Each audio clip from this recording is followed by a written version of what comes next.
অনেকেই ভুঁড়ি এক জাল রান্না করে ফেলে এবং তার সাথে সাথে খেয়েও ফেলে। ভুঁড়ি কিন্তু এক জালে কখনো রান্না করা যায় না। ভুঁড়ির অথেন্টিক স্বাদ পেতে হলে ভুঁড়িকে ধাপে ধাপে সিদ্ধ করে তারপর রান্না করতে হবে। হ্যালো এভরিওয়ান, আসসালামু আলাইকুম। আজকের রেসিপিতে থাকছে অথেন্টিক ভুঁড়ি রান্নার রেসিপি। তো চলুন আমি কীভাবে রান্না করি সে রেসিপিটা আপনাদের মধ্যে শেয়ার করি। প্রথমে আমি এখানে হাফ কেজির মতো ভুঁড়ি নিয়েছি। এখানে আমি চর্বি এবং ভুঁড়ি দুইটো নিয়েছি। চেষ্টা করবেন দুইটো নেওয়ার জন্য। ভুঁড়িতে যদি চর্বি না থাকে তাহলে কিন্তু স্বাদ একদমই অথেন্টিক আসবে না। তারপর 2 টেবিল চামচ রসুন বাটা, 2 টেবিল চামচের থেকে একটু বেশি আদা বাটা, হাফ টেবিল চামচ লবণ, হাফ টেবিল চামচ হলুদের গুঁড়া এবং ভরাট করে 3 টেবিল স্পুন মরিচের গুঁড়া অ্যাড করে দিলাম। তো ঝাল যত বেশি পছন্দ করেন তত বেশি দিবেন, কোনো সমস্যা নেই। তারপর দিচ্ছি এখানে জিরার গুঁড়া হাফ টেবিল চামচ, 1 টেবিল চামচ গরম মশলার গুঁড়া, দিচ্ছি 1 টেবিল চামচ ধনিয়ার গুঁড়া। এই তো আমার সব ধরনের গুঁড়া মশলা অ্যাড করা হয়ে গেছে। এখন আমি হাতের সাহায্যে কষলে কষলে খুব ভালো মতো সব কিছু মিশিয়ে নিচ্ছি। এমনভাবে মেশাবেন যেন খুব ভালো মতো মশলাগুলো ভুঁড়ির গায়ে লেগে যায়। তো মাখা হয়ে গেছে আমার। এ পর্যায়ে কিছু গোটা মশলা দিয়ে দিচ্ছি। তেজপাতা, এলাচ, দারচিনি অ্যাড করে দিলাম। চুলার আঁচটা কিন্তু এখানে আমি জ্বালিয়ে দিয়েছি, দেখতে পাচ্ছেন।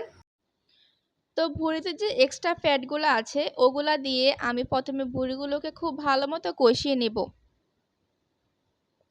10 থেকে 20 মিনিট এভাবে রান্না করতে থাকবো ঢাকনা দিয়ে। ঢাকনা খুলে দেখিয়ে দিচ্ছি কতটুকু পানি এবং তেল বের হয়েছে। দেখতে পাচ্ছেন খুব ঘন কিন্তু লেয়ার করে উপরে তেল ভেসে উঠেছে। এগুলা কিন্তু সবই চর্বি। এখন আমি আবারও ঢাকনা দিয়ে কিছুক্ষণ রান্না করতে থাকবো। তো এই যে দেখতে পাচ্ছেন আমি কিন্তু খুব ভালো মতো কষিয়ে নিয়েছি। দেখতে মনে হয় যে ভুঁড়ি মনে হয় রান্না হয়ে গেছে, আসলে কিন্তু এটা পুরোটাই কাঁচা। এ পর্যায়ে আমি চুলাটা অফ করে দেব। এখন খুব ভালো মতো ঠান্ডা করে নিচ্ছি। দেখতে পাচ্ছেন ঠান্ডা হয়ে গেছে। এখন আমি এখানে 1 কাপ পানি দিয়ে আবারও ভুঁড়িটাকে সিদ্ধ করে নেব। দেখতে পাচ্ছেন আমি এখানে 1 কাপ মতো পানি দিয়েছি। তো এখন এই পানিতে ভুঁড়িটাকে আমি সিদ্ধ করে নেব। এই তো দেখিয়ে দিচ্ছি আমি ভুঁড়িটাকে খুব ভালো মতো সিদ্ধ করে নিচ্ছি।